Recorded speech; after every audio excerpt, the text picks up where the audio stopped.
Hi everyone, my name is Dixter F. Tinampay and I am taking up of Bachelor of Secondary Education major in English. So this time, I am going to discuss about the materials and resources in teaching poetry. Next is, this is my objectives. So, my objective is identify what are the materials and resources in teaching poetry.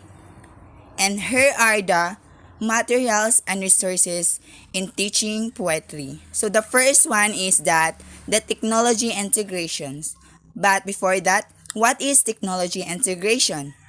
So poetry can be a meaningful and vital experience for helping students learn to express their emotions and ideas through writing. Studying poetry allows students to critically think and analyze various forms of figurative language. And also, by integrating technology into a poetry unit, students will be provided with the opportunity to use online blogs, podcasts, videos, and other interactive technological experiences to enhance their understanding and become engaged in learnings. So the purpose of technology integration is that when poetry is supported by technology, it fosters emotional learning and social skills to build resilience in the students. Next is that the internet content. The internet provides many sources of relevant and helpful information related to poetry that can easily be used within a fourth grade unit. And this presentation will include various reliable online resources related to the topic of poetry. So, the content of a poem refers to its language. Several of it was combining to create a poem's content from the internet. The internet content should include the poem's topic, subject matter, and also the theme. This element must express what the poem is all about. Next is that the blog. Mrs. Warner provides a website and blog for her or fourth grade classroom. She offers a great post on poetry which includes tons of resources of various types of poems which can be implemented in the fourth grade poetry unit. This is very useful when we having a poetry to the blog because blogs are a great way for people to connect and share their words and passions. And poetry blogs give writers a chance to discuss a myriad of subtopics such as style, popular collections, or the poetry's impact on the modern world. Next is that the podcast. Poem of the Day is a podcast available for free on iTunes which provide classic and contemporary poems each day read aloud by poets and actors. The teacher can use this podcast in the classroom to allow students to hear different poems from day to day. This can also lead into a group discussion or a quick group activity. Teachers can pick and choose numerous poems which are appropriate for the classroom. Too often, poetry podcasts neglect the vibrant spoken word scene flourishing around the world. It might seem obvious, but the dynamism of spoken word is perfectly suited to the podcast format. Next is that the YouTube. YouTube can provide students with videos of poems, read aloud with pictures and background music to help display a poem in an engaging way. A YouTube is very important because it can help the viewers understand what to expect from your poem. And also, it can help the viewers to find your content and to gain more knowledge about what the poem tells about. Then, the internet resources. The first one is the Poetry Foundation. Poetry Foundation is provides various poems, poetry news, videos, articles, and etc., which can be used throughout a poetry unit. A poetry foundation, it can work to raise poetry to a more visible and influential position in our culture as well.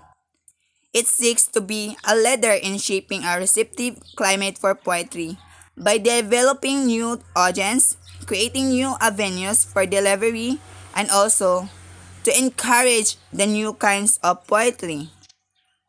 Next is that the Read Works art provides teachers with unique ideas, lessons, reading passages, and worksheets that are all aligned to the CCSS. And also the Read Write Think Urge is the provides teachers with tons of resources regarding an entire month long poetry unit, lesson plan, classroom activities, and other technological resources are available. Next is that the teaching materials. So the first one is the Scholastic provides over 400 various printable poetry worksheet. So here is an example of a poetry worksheet which students can complete to strengthen their descriptive writing among poems. Next is that the iFridge poetry is an app which can be used on iPads or iPod, or shall I say iPad touches, to allow students to create their own magnetic fridge poetry. So the students will be able to compose their own creative phrases and poems through these engaging technological resources. The Pinterest provides teachers with various resources and links to numerous websites for enriching activities, lesson plans, and other creative classroom possibilities. And also the Read Write Think Original is provide a lesson plan and activity to help students create their own acrostic poem. So acrostic poem is all about, it is a form of a short verse constructed so that the initial letters of each line taken consecutively from words. And lastly is that the Scholastic Poetry Idea Engine. Scholastic provide an online poem generator which is also compatible for smart boards for an engaging opportunity for students to produce all types of poems. So Scholastic Poetry Idea Engine, it is very simple but also it can be interactive tool that can help students to create in different poems that we made. So let's talk about next is all about the assessment in teaching poetry. So what is assessment? Assessment involves the use of empirical data on students' learning to refine programs and improve students' learning. And also assessment for learning focus and the opportunities to develop students' ability to evaluate themselves to make judgment about their own performance and improve upon it. It makes use of authentic assessment methods and offers lots of opportunity for students to develop their skills through formative assessment using summative assessment sparingly. So, assessment is very important because it is the measures or the overall knowledge of a students on what they get from their discussion that was given from our teachers. So, what is poetry assessment? A poetry analysis is the process of investigating a poem's form, content, structural semiotics, and history in an informed way, with the aim of heightening one's own and others' understanding and appreciation of the work. The words poem and poetry derive from the Greek poema, to make, and poeo is to create. So here are the three types of assessment in teaching poetry. So the first one is that the poetry portfolio. So what is poetry portfolio? Portfolios are a good way to assess poetry in the middle school classroom if the process is as important as the final product. Portfolios do take time to compile and complete. So this method is used when poetry writing spans a grading period, semester or entire course. Portfolios allow room for creativity, process, and mechanics, while representing the student's whole body of work. The evaluator is generally able to see where the students started and the growth the students achieves by the end of the project. Portfolio also typically take into account students' perception of his work as well as the teacher's evaluation and are quite comprehensive.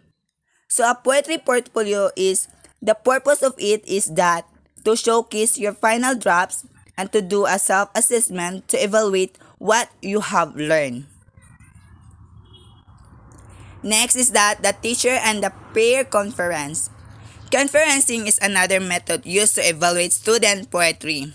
Whether peer-to-peer or teacher-to-students, conferencing provides a window of insight into the intention of the student's poet. So to be understanding the student's intent and showing the interest in his or her work. That's why the teachers allowing to assess properly the student's poetry based on his abilities and the achievements. And lastly, the rubrics and the assessment list. Rubrics, a type of rating scale, are a structured approach to assessing students' poetry and focus on assessing a predetermined set of criteria. A holistic rubric focuses on the work as a whole, provided that mistake in part may exist without compromising the overall integrity of the piece. Analytical rubrics are generally more specific and contain several criteria that are being rated simultaneously. So, in rubrics and assessment, it should be assessed the less or may not be attached to a numerical scores. So, both methods benefits of the teacher and the students about the poetry as the expectations are clear and the score are based in measurable criteria. So here are my references. I think that would be all, and thank you for listening and God bless. If you have some clarification or violence reaction, you can ask me and you can comment about my topic. And that would be all. Thank you and have a good day.